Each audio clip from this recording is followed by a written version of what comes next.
Wednesday na lang ang session, ano? Ano pa ho yung mga tatapusin ng House except for the budget? Well, palagay ko ngayon, tutok muna tayo dun sa budget, pero yan po ang pinaka-importante. We have to pass the budget. Yung mga demands naman ng ating chairman, si Chairman Andaya, na dapat ang Senado mag-itemize din. Kasi mga 190 billion yung insertion ng Senado. Eh, kung wala ka namang itatago, bakit hindi nyo i-itemize? Sir, according to Majority Leader Castro, most of them daw were in form of lump sums. Yun nga, yung sa Senado, lump sum.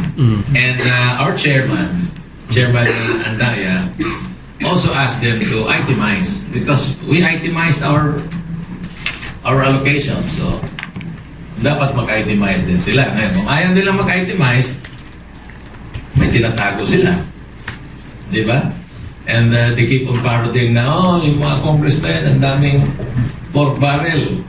So what's wrong with that? Anong masama sa pork barrel? Though there is no more pork barrel kasi yung pork barrel in the Philippine setting is, these are lump sum amount, no? That are allocated in every department.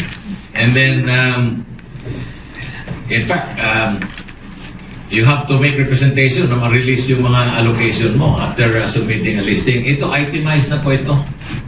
So, there is no more pork barrel in the Philippine setting the way it is understood in the Philippine setting. Wala na pong